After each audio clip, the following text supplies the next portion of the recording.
Welcome back everyone. In today's video, we are going to walk you through the process of installing LaTeX using MiKTEX on Visual Studio Code. Whether you are a student, researcher, or a content creator, LaTeX can help you create professional looking documents with ease. And when combined with the power of Visual Studio Code, your workflow becomes even more efficient. So let's get started. So first of all, we need to install Visual Studio Code on our system. So we already have Visual Studio Code installed, so we are not installing it again. So in order to install Visual Studio Code, you can just go to Google and search for Visual Studio Code.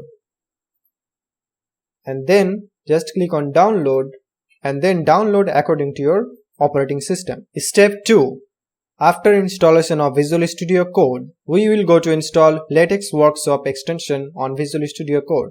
So navigate to Visual Studio Code, left sidebar, and then go to Extension Marketplace and then search here LaTeX Workshop. Then hit enter and you will see some search results. Click on the first option. Make sure you check the star ratings and download. So this one, we have 2 million plus downloads. Click on install and it will be installed on your Visual Studio Code. So we are done here. Now step 3. So in order to use LaTeX on our system, so we need to use LaTeX distribution on our system. So we are moving on to MiKTEX, which is a popular LaTeX distribution for Windows. Head over to the MiKTEX website. So we'll search for MiKTEX and we'll see miktex.organization. We'll click on the first link and we are here on the welcome page. From here, we'll go to download button here on the menu. Click here and then you can check the prerequisites in order to find out whether your system is supported or not. So we can just check the prerequisites. For Windows, we need Windows 11 or Windows 10. So I already have Windows 11. So I think we are eligible to run MiKTEX. So going back to the getting started on MiKTEX, click on the download button. For me it's Windows, selected installer and download. Click here and a basic MiKTEX executable file will be downloaded. Click here and it's downloading.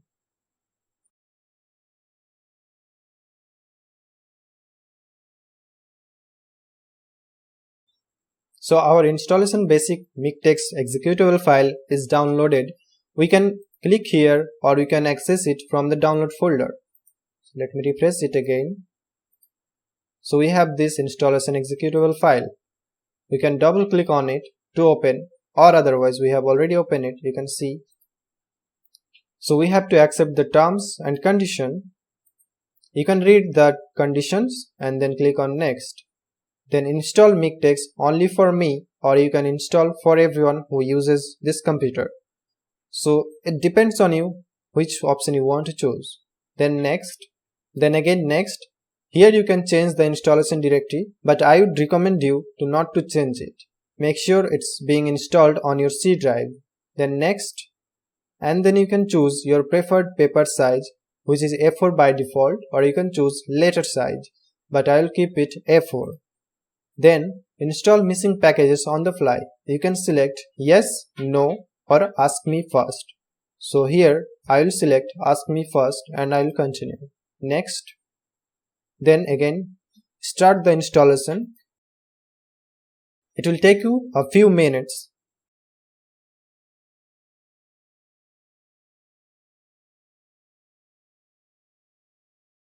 Alright, so the next button is enabled here. We can click next and you can check for updates. Make sure you keep it selected because it will show you an alert. Otherwise just click next and then again click on close. So it will go to the thank you page of MiKTEX website. You can just simply close it. Now you have to search here MiKTEX console. So we can see MiKTEX console. Click here to open the application and we can see check for updates. So we can see that there are updates available. You can review the updates on the updates page. So click here and then update now. So you must update all of the required files and the installation that are required. otherwise the MiKTEX will not work probably. So we are just completing the update process.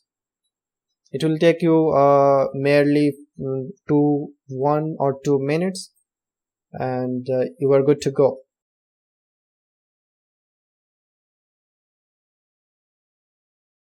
Update in progress. We are almost done. You can see here a success message will appear soon. Okay, so console need to be closed. Okay, just close it, and we are ready to use MiKTEX. Open your Visual Studio Code. We need to restart first. Okay, now here we can create a new file and then select language as text, and then we'll write a sample text file here. So we already have a text file. We'll copy it just to show you and then paste it here and save it on our download folder. Sorry, let's create a folder here, text files. Okay, and then here we can save our files. Make sure you save it as a .tex extension. So here we can type my first text file .tex and then hit save button. It will be saved. Alright, here now we'll click on this button here. You can see build text project, sorry, build LaTeX project, or Ctrl Alt B button. So we'll click here to see if it's working or not. So when I click on the button, it shows me a pop-up message like that this required file could not be found, LaTeX MKPL. So here we can install it just by clicking on the install button. So just click on install and it will be installed automatically. So here again we are seeing error. So let's open the compiler log. It says that make sure Perl is installed on your system. So in order to use LaTeX file or run them on your system, you must install Perl distribution on your system also. So head over to Google and then search for Perl.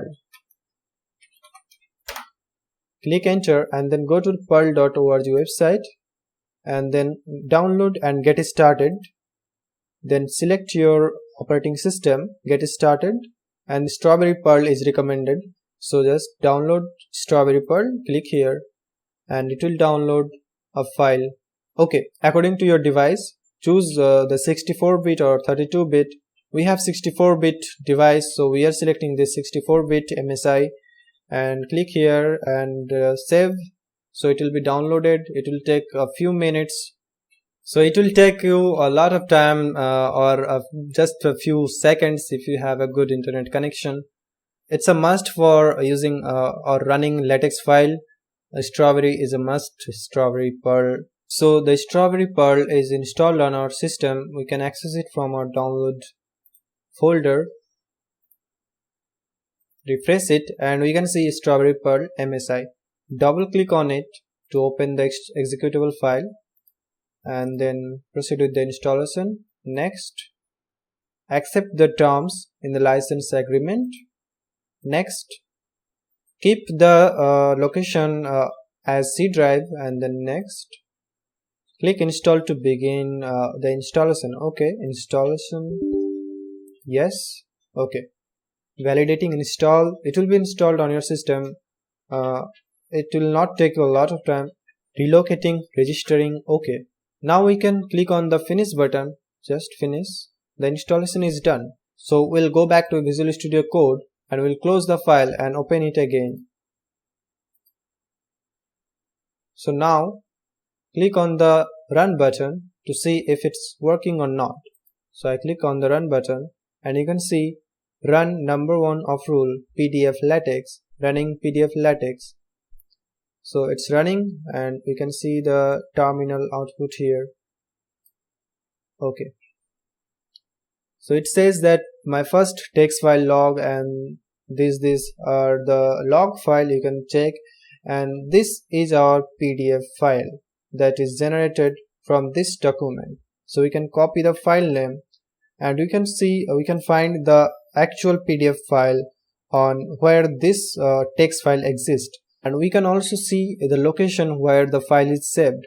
So you can just open the folder where the PDF file is saved. Just see here the location, see text file, where we just created this file is the same folder where the PDF file is saved. So we can open the location text file and we can see that the text file is here. Let me show you in large. Okay, so we can see multiple files, all of them are related to this documents we just created, and this is the PDF file. So this way you can create text file using Visual Studio Code. So this is a complete guide on how to install LaTeX using MiKTEX on Visual Studio Code. With this setup, you are equipped to create professional documents efficiently.